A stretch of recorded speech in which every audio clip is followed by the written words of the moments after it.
What's up, y'all? Sparta here. For this video, I want to finally do my review of the Sony WF-C500s here. Had them for a while. I kind of procrastinated on doing a review on them. Not because they suck or anything like that. Not because I don't like them, but mainly because I started to stream a little bit more, and that kind of took priority. And two, I just didn't really know what else to do in terms of videos, but I will be doing videos comparing this to the edifiers. And even though I don't have the sound cores anymore, I will talk about my overall feeling in terms of how I think they sound compared to the sound core in particular. But, and obviously FN7s, FP9s, the works like that as well. But, let's get into this. So, when a lot of people saw these, they thought they were going to be just mini XM4s. And in a lot of ways, I do think they are. They have a similar look to them. Like, as you guys can see here, they look very similar to them, which is very nice. They do still have the typical strong Sony magnets, which is very nice. They have like the XB700-esque case right here. The casing right here is actually quite nice. Very see-through, so you can see whether or not they're charging, which is nice. And no wireless charging, which does suck. You have to use the USB-C port on the back.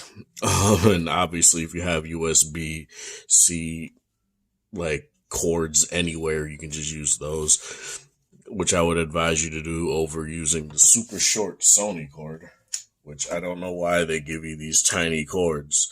They're not the only ones. Soundcore was pretty much around the same size, but overall, yeah. That's great. Overall, yeah, I do like the overall look and feel of the case. They, look nice. They feel nice. They're comfortable in my ear as well.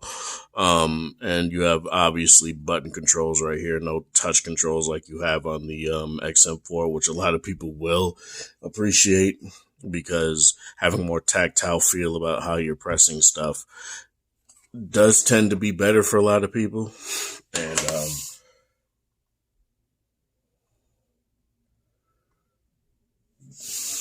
And yeah, that's just an overall good thing for me personally as well. I don't mind either way so long as touch controls either give you control of everything or aren't oversensitive or have a specific place to touch them. Like say on the FP9s, you have this little haptic button right here, right? Whereas say on the edifiers, you don't really have any sort of way to know where exactly you touch the earbud, which is like basically in between the mic and the edifier logo. But yeah, it's something I do like, just having one big surface as a button.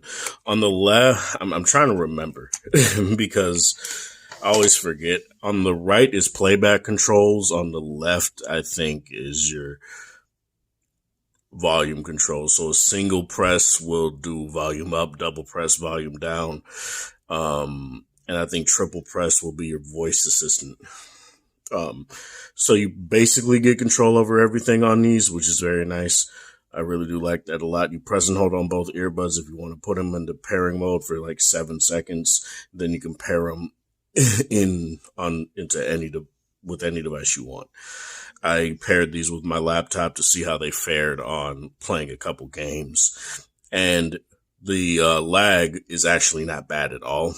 Initially, it sounded pretty bad, but I gave it a little bit of time. It adjusted a little bit, and these did indeed not have horrendous lag. I played Horizon Zero Dawn, and I think also Assassin's Creed Origins and Cyberpunk 2077, and really wasn't any lag to speak of that was drastic or anything like that. So that's actually very nice. So if you want to use these for gaming, like just casual gaming, I think they'll be fine. When you're doing online shooters and stuff like that, that's where you may fall into some sort of place where these won't be great. I'd advise you to get a pair of earbuds with the gaming mode, like the edifiers or the LG Tone FP9s. But overall, I do feel like these have very minimal lag, and I like that a lot. when it comes to just casual single player gaming. Um, let's talk battery life now. Battery life on these are they're very good. That's something that I feel that a lot of people will indeed look at when it comes to these and be like, man, these have very good battery life. I was doing my battery testing, which I do at 100% volume and just play music until the buds die out. These lasted for like 11, 12 hours. So that's very much applicable. That's as good as something like an LG Tone FP9 or a Sony WF-1000 XM4. And that's actually very nice. You get the same amount of battery life out of these that you get out of the XM4.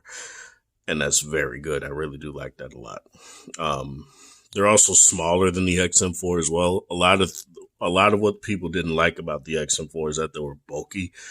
And I do attest to that. I do think they are quite bulky. I didn't really have a problem with them being comfortable in my ear, but these I do feel are very comfortable in my ear. The canal part of it definitely feels like it goes into your canal and stays in there very well. Your mileage may vary on that. Obviously, the stock ear tips really didn't give me any sort of a contention or discomfort or anything like that. I tend to like these style of Sony ear tips anyway, because they tend to have a little bit more grip and they just feel a little bit more comfortable, to the point where I had a pair of these on my XM4s before I gave them to my friend. So that's actually very nice. Gotta love this. Call quality is something I can't talk about. I don't make calls, so I can't talk about mic quality or anything like that. I'd advise you to go and watch GameSki's video. He did a very good breakdown of these as well, and he had a very good mic breakdown. But I will say, coming from his video, looking at it, these have very good mics.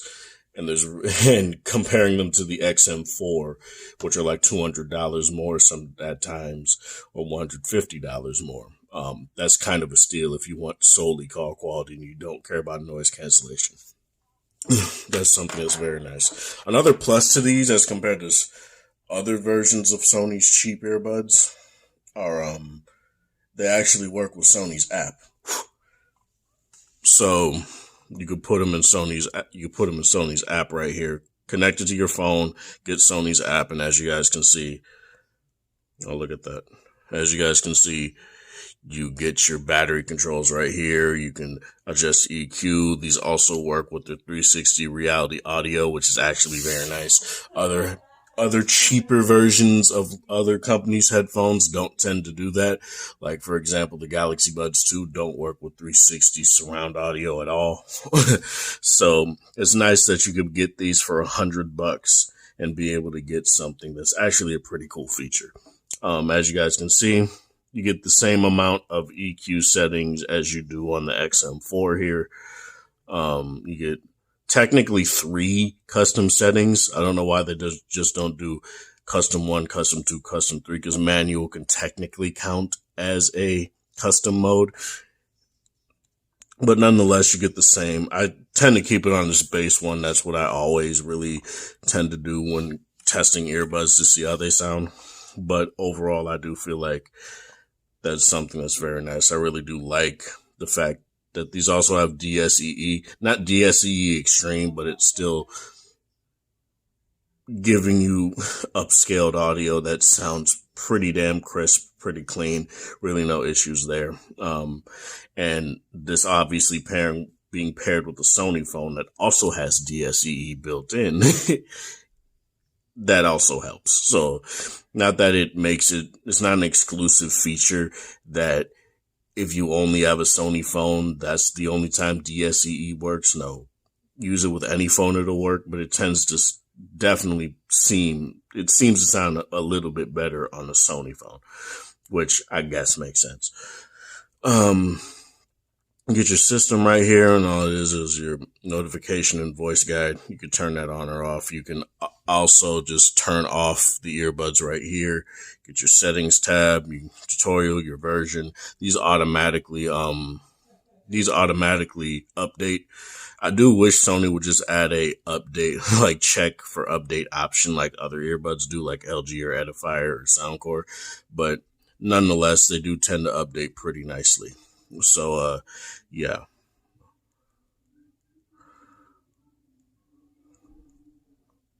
The only thing I don't like about the app is that there's no battery indicator. Like, that's something on the XM4s that is very nice to have. There's no battery indicator on the case. This is what I meant to say. There's a battery indicator on the earbuds. Yes, that's nice, but no battery indicator on the case. Now, you get 2 extra charges with the case, which is actually very nice. I actually do like that a lot, but it is something that I do feel would be nice to have is some sort of,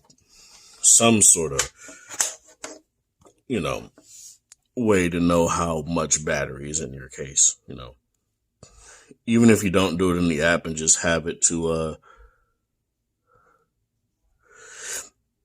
just have it be through Google stuff. That would be nice. These do work with Google Fast Pair, I believe. Sometimes it pops up, but since it's already connected to the phone, it really doesn't matter. Let's talk about sound now. Now that I've got all the features out of the way, the sound on these is very much your typical Sony sound. I do tend to like how vocals sound on here better than the XM4s. The problem that I have with the XM4s, I've said this quite a bit, is that vocals can sound a bit muffled with the amount of warmth that those headphones put out, even if you adjust your EQ a little bit or go into a more natural sounding EQ for vocals. They do tend to sound a little bit too warm for my taste, but I still overall liked how Sony's sound signature was on the XM4. And honestly, I do like how they sound here. Not nearly as warm, but bass is definitely still very good on these. They're not extra bass branded or anything like that, so don't expect like XB700 levels of bass. But I do think it's a little bit more tasteful bass. Sound staging is not the best, I would say. I think due to how small these are, you're not going to get the best sound stage out of these. But I do feel like I got a good amount of width and being able to kind of tell where instruments are coming from with these. Not to like a FP9 or Edifier Neobuds Pro or even a Liberty 3 Pro point, but to the point where I would say it's tasteful. And I really do like it a lot. For podcasts, I do feel like these will definitely do good, especially if you're on a long trip with the battery life. These will sound great. Obviously, no noise cancellation, so that might be something you may go to an XM4 for. But it's something that I do indeed feel is what I want to bring up, because I do feel like the battery life and the overall natural sound of the vocals when you're just listening to podcasts is totally serviceable. And these do isolate noise pretty damn well, so I don't necessarily miss noise cancellation, but it's something that I do feel like a lot of people will have an issue with. Honestly, that's pretty much it when it comes to these. They're really good. I don't really have any sort of issues with them. I did get these for like 60 or 70 bucks at Target. No, I got them for 80, and they were like 60 bucks on Amazon. And I put it up on my community tab.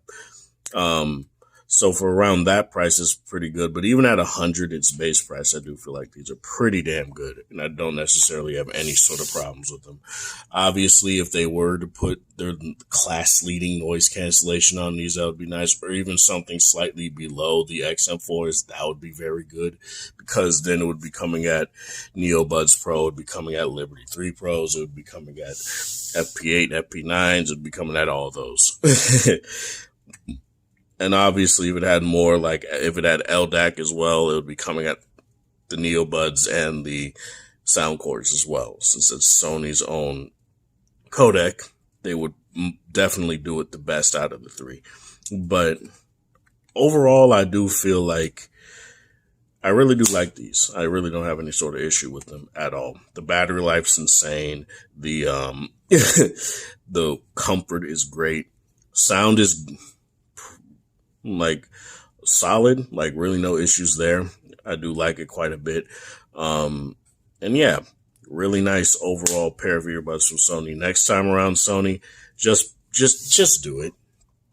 because people are beating you at your own game, at damn near beating you at your own game at this point. People don't care that you have class leading noise cancellation if your class leading earbuds are $300.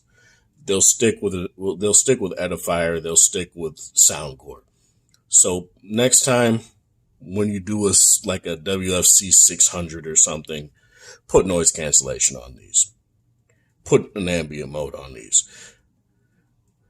Like $100 pair of earbuds from Sony that you shouldn't be mad that these would eat up your sales, honestly, because you'd be recording the XM5s or whatever they end up calling them, which is definitely going to be that. Those will be for the more higher end people that want the highest end stuff, right? And just want to pay money to pay money. And these will be for the people paying for the buck. That's what you should do. But yeah, this is Sparta. Thank you guys for watching. Thanks for support. Hope you guys have a wonderful, Jesus Christ, Thursday, whatever time of day it is in the area. Like the video if you like it. Dislike it if you dislike it. I guess it doesn't matter anymore. Yet I keep saying it. Share with people that are interested in this sort of content, and have a good one.